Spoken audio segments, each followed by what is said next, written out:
The past couple weeks, Parshas and Lech, are very, I guess you can use it sort of as like a case study of like what happens to the world without Yidden, right? That's really what's going on. Those 2,000 years from Parshas until Lech, and then Lech until Avram Avinu, it's without Nishmas Yisrael. There was no Yidden in the world. Avram Avinu is the first Yid. And so to really figure out what a Yid is, and what's our role, what's our place, what's our tachlis, like that's a perfect way of thinking of it. Like what exactly does Avram Avinu bring to the world in Parshas Lecha that somehow fixes the problems that's been going on in Parshas and Lech? So to understand that, so let's think about what exactly went wrong in Parshas and Lech. What were the problems that come from a world without Nishmas Yisrael? And then how does Nishmas Yisrael solve that problem? All right, so we know that in Parshas Parshas and Lech there are two main issues: the Dar Mabul and Dar Flaga. Okay, Dar Mabul we know is just crazy. Things were just mamish crazy. The main issues that we know were taking place was Begam HaBris and Yanam of Arayas, men and women issues, right? That confusion of that whole Inyan.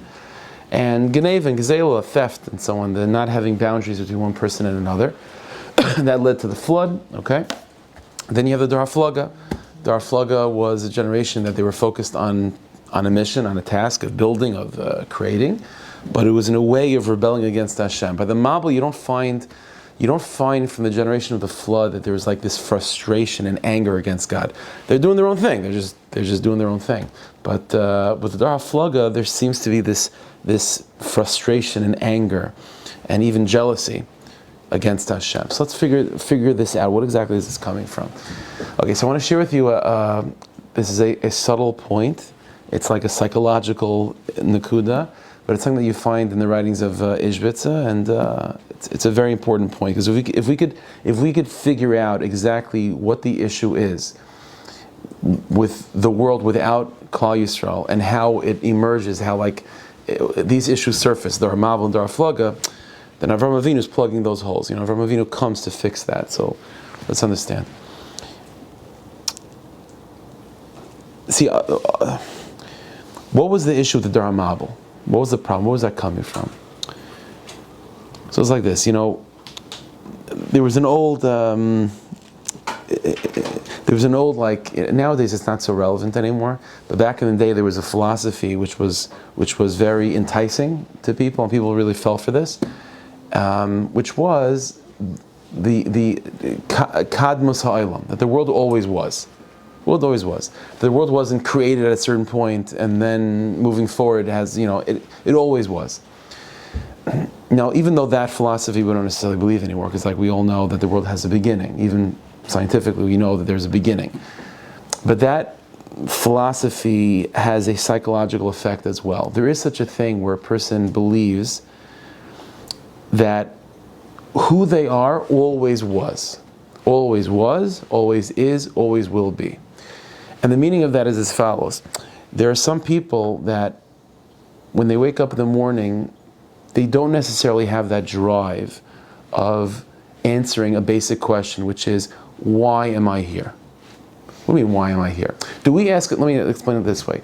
Would any of us ask about Hashem, like kids ask this question of where did God come from? Why is he here? Who gave birth to Hashem or something? Who are his parents? Children ask that question, but as adults, we know we don't ask that question. Why? First of all, we don't have a good answer, but the real answer is because God was, is, and always will be. God doesn't have a beginning. And when something doesn't have a beginning, a middle, or an end, it doesn't have to explain itself or legitimize why it's here. It is. Kacha.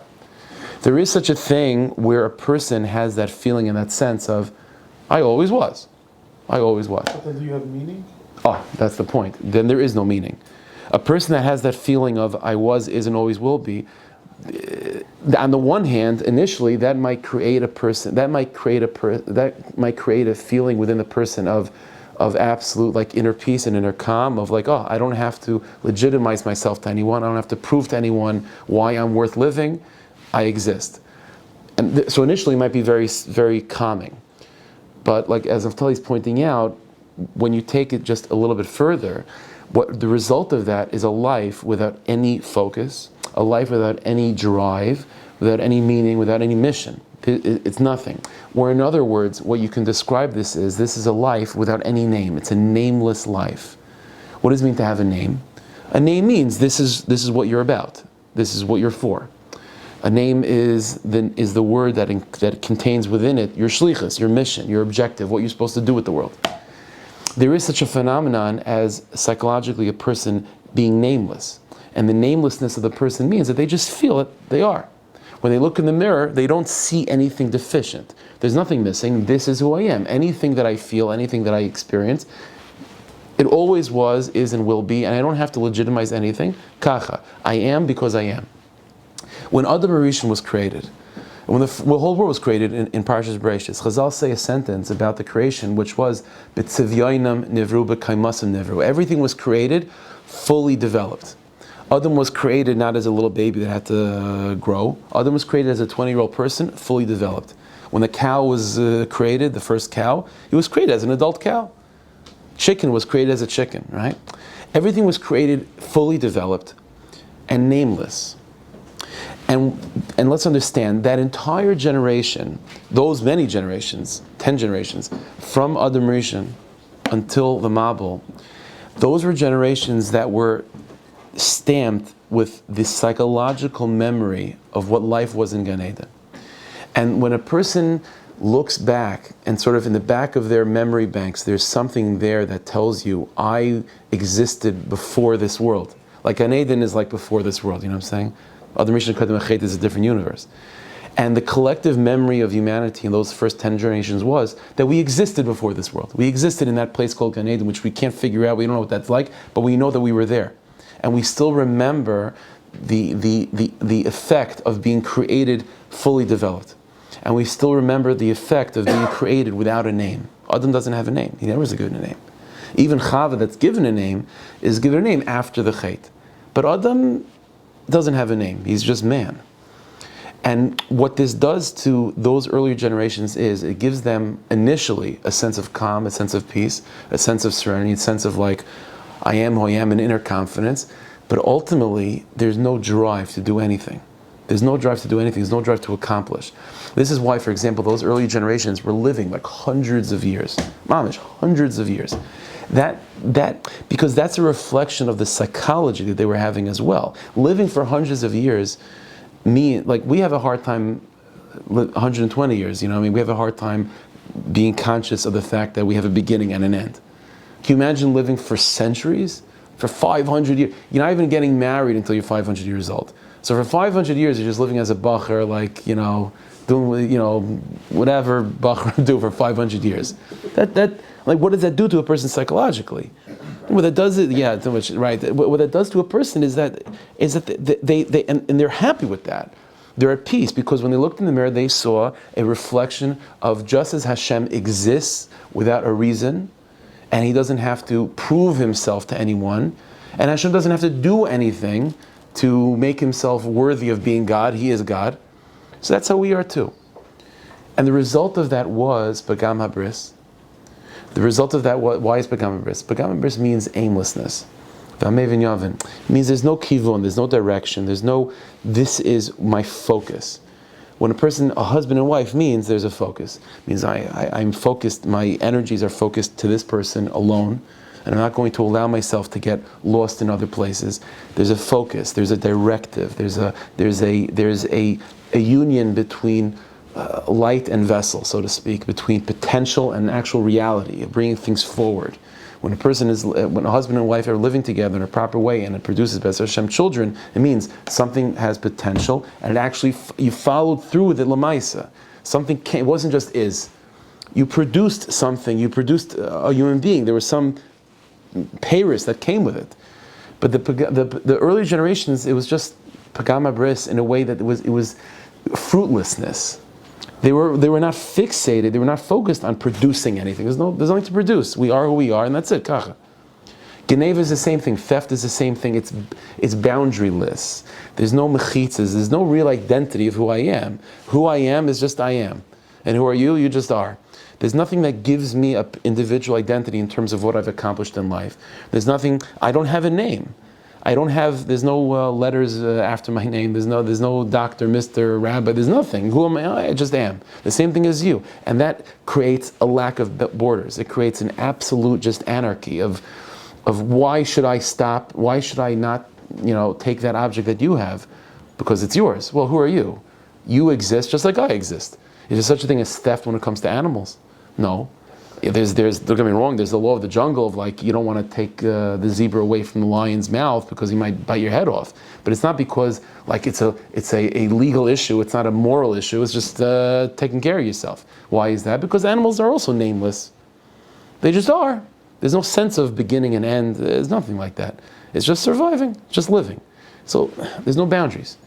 This is what happened, this was the issue of the Dar HaMabul. It was all coming because they have this memory of Gan Eden, this memory of Adam and Chava. And then you shift to the opposite extreme, like always the way it is, right? It always goes from one extreme to the other. So the destruction of that generation took place with the Mabul, which is also just facelessness.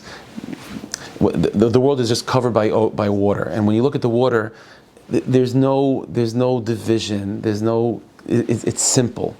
It is. Even in halacha, by the way, and this has to do with halachas of God forbid, niguna, and situations where a person just disappears and you don't know what happens to him. The Gemara talks about it if a guy is lost at sea. So in halacha, there's a concept that's called mayim she'ein lahem saif. That when a person's lost, God forbid, a person's lost in a body of water, it's classified as water that's endless. The ocean is described as something that's endless. It doesn't have a beginning, doesn't have an end. The water, the situation of creation before creation was mayim, just all water. The idea of water is, the Mabul was a reflection of their problem. Their problem was they saw themselves as just always being, never beginning, never having an end, and not having a direction because of that. So their destruction is through water as well. And then you move to Noach. And Noach opens a new chapter in human psychology. Noach is the first person in Tanakh, in all of Chumash, that's given a name, and his name is given to him because of something that he will do. He's given the name Noach, because he is going to accomplish something with his life. He's going to bring us comfort, he's going to create a plow, whatever, he's going to do whatever he does to deserve that name of Noach. Noach begins a new chapter in human psychology that now people, when they look in the mirror, they do not see something that always was. Noach means now humanity is driven with a purpose, with a mission. Humanity does not see themselves as always existing. A person from Noach and on, now a person sees themselves as inherently empty and inherently lacking life, and now you have to forge your life. You have to now create something for yourself. This is why Noach is introduced in Parshas Noach as Eila told us Noach. These are his children, these are his accomplishments. Because Adam, those early generations, they don't need accomplishments. What do I need accomplishments? What do I need to produce? Why should I produce anything? I'm fine. But Noach says, no. If I don't produce, then I am absolutely not fine. I don't exist. I simply don't exist without my production. My paris, my fruitfulness is how I exist. Eila told us Noach. These are the fruits of Noach. And then it says, Noach, who was Noach? So Rashi already says, why? It's backwards. Tell me who Noach is, and then told me about his children. No. That's the point of who Noach was. The psychology of the Noach type is that I exist only once I produce something. Now, initially, that solves the problem of the Dar HaMabul, because now people are motivated. And in fact, with the generation of the dispersion, humanity got together to actually accomplish something. They came together to build a tower, to build a civilization. That didn't happen in the earlier generations because there was no motivation to do anything. Now they're motivated. So initially it sounds good. People are motivated, they're accomplishing, they're moving, they're building industries and so on. But here's the problem. Deep down, there's a deep frustration and anger and jealousy against God. Because God simply exists, and God doesn't have to prove himself. But then God makes us, and we have to prove ourselves every single second. It's not fair. And there's a deep frustration in the generations of Noach, in that feeling of, I don't exist unless I produce, and I'm defined based on my production. So I'd rather not be alive. What do I need this for? You're creating me in such a way that I'm compelled to produce, because otherwise I feel empty. Shkayach. Thank you so much. Instead of that, why don't you make me like you, and I'll just be. But no, you make me deficient, and you make me empty, you make me feel completely, just like an empty space, and I have to do now is to fill that. So what you see by the Dar HaFlaga is that by the Dar HaMabul, they weren't upset about God. Adrabah, we're exactly like Hashem. What happens is that they're living aimless lives. But the Dar HaFlaga, that they're focused on a mission, on a task in hand, and doing something, accomplishing, and building a huge civilization. But what's the drive of that? Where does that lead? To an anger and a jealousy and a frustration against God Himself. Because what type of kind God is that? That He's going to produce people that feel an absolute lack of existence unless they produce something? Why would He do that? It's just like it's producing people with this innate sense of frustration. Like, what type of God would do such a thing? And so there's the Dar HaFlaga is the flip side of the Dar HaMabul. Both of them have these fundamental problems. The Dar HaMabul, we are who we are, without any aim of life, which brings to depression and yish and so on. And then you have the Dar HaFlaga, everything is about having that direction, everything is about having that production, but that leads to anger and frustration, because what do we need this for? We didn't ask for any of this. All of this is because there's no Nishmas Yisrael. The definition of a neshama, the purpose of Nishmas Yisrael, is to solve these problems. How so? See, it's interesting. Vayam Hashem al Avram, Hashem says to Avram, Lech Lecha. See, it's interesting. The first thing Hashem says to the Yid is, do something. So already that's a Noachtic philosophy. So already that sounds like okay. It means that now Hashem is charging the first Jew, with being mission-oriented. Do something, accomplish. But what is that mission? Here's the difference. Noach, the generations of Noach also embraced the concept of having a mission. But their mission was, produce something, and that will be your identity. That will be your identity. Just do something. Like I've heard this even from even modern day philosophers. They have this idea of that the happiness comes from effort, from embracing a sense of purpose and a sense of accomplishment. And so, what is it that you have to accomplish? Doesn't matter. Just accomplish something. Even if it's moving that rock from that corner to that, just do something. Now that might sound initially fine, but deep down it turns into the Dar HaFlaga. It turns into that depression of what do I need this for? I didn't ask to have this need to accomplish, and then I'm just accomplishing something that's meaningless just in order to make sure that I don't feel depressed about myself. So Hashem gives Avram Avinu the mission, but what is the mission? The mission is Lech Lecha. The mission is go discover yourself. You see, Nishmas Yisrael is this. The secret of Nishmas Yisrael is the following: it's bringing together the worlds of Adam and the worlds of Noach, which is that you exist. You always existed. You have a deep identity. But that deep identity you don't know until you discover it. See, here's the difference. With Adam, those earlier generations, they thought when they just wake up in the morning, they are who they are. And there's no effort that they have to put in to discover themselves. They are who they are. And then you have Noach. Noach is, I don't have an identity. I have to make an identity for myself by accomplishing something. The Chiddush of Nishmas Yisrael is, no, you have an identity. But you don't know that identity. That identity is a secret. That identity is deep. It's sublime. It's divine. It's infinite. And you have to put in work to discover yourself.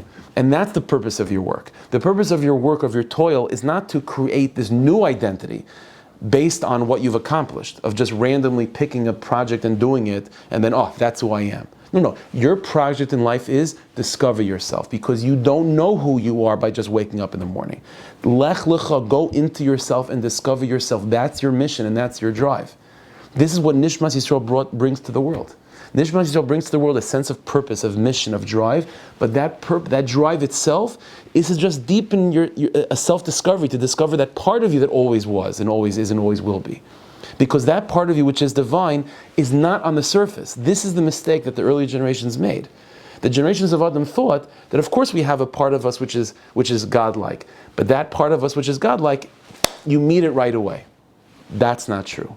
That's the Chiddush of Nishmas Yisrael. That part of you which is godlike is so deep and so sublime, it's going to take you 120 years to figure it out.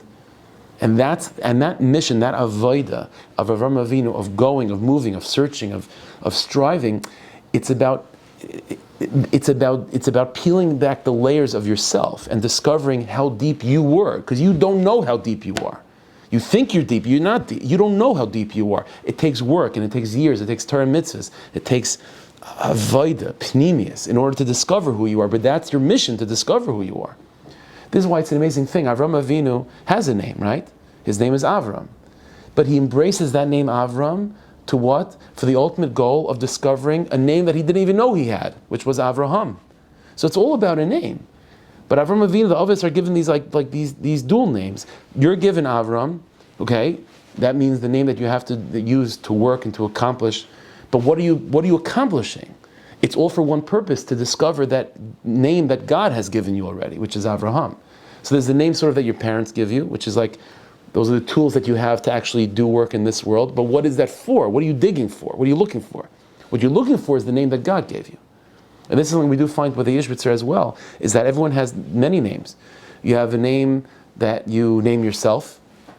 There's a name that your parents name you. But then there's a name that God gives you. And the purpose of life is ultimately to discover that name. But you got to use the tools that you have. You got to embrace the avodah of life, Torah mitzvahs and living and being a functional person in society, but for what purpose? Not to be able to say, after 120 years, say, who am I? I am the person that produced Shem, Cham, and Yafes. That's who Noach is, the father of Shem, Cham, and Yafes. That produces a Dar Havlaga. That's not healthy. The answer is, who am I? I am the person that was able to discover my own name. And then when I find my own name, I own it. That's who I am. It's not something that I just wake up knowing. It's something that I've earned. It's something that I've been able to allow myself to truly understand. Because this is the chiddush of Nishmas Yisrael, is that you're deeper than you think. And the only way to discover that depth is by working, is by living a life of 120 years to discover that depth. That depth is not superficial at all. Who you are is not superficial. It's not something that you just discover when you look in the mirror, and it's not something that's defined based on your actions. It's something deeper than both. And you have to find that with effort. That's the chiddush of Nishmas Yisrael. Now, by the way, those that are, I know some of you guys are into politics, so this dynamic is mamish what the world is experiencing right now. This Adam on one side, Noach on the other. It's everything we're talking about. And this is exactly why the world right now is ripe for Avram Avinu's reemergence, for the emergence of Nishmas Yisrael, to tell the world that what you think you are when you wake up in the morning, that's not your identity. But that doesn't mean that your identity is defined based on how many millions of dollars you make either. Your identity is deeper than that. And you have to spend a lifetime of effort to discover who you are. But the tachlis is to discover who you are, maskim. But you don't know who you are yet unless you put an effort to find it. And then you're finding out who you are, taka. That's the chiddush of Nishmas Yisrael. No. It's not an easy thing, but that's a lifetime of avodah. That Lech, Lecha, go to yourself. You find out who you are. And that's what Avram Avinu is then told. And what do I use? What's my metal detector? You know what I'm saying? Like, how do I use to find that self? So Hashem tells him. Hashem says, "Mi'artzecha, mi'ladlecha, be'savicha," from your house, from your country, from your father's home. As Hashem is saying, is that everything that you need to discover yourself, I've given you in your background, in your upbringing, in your way of thinking. It's all there. Don't rely on it like the first generations of Adam just to say, "Kacha, that's who I am."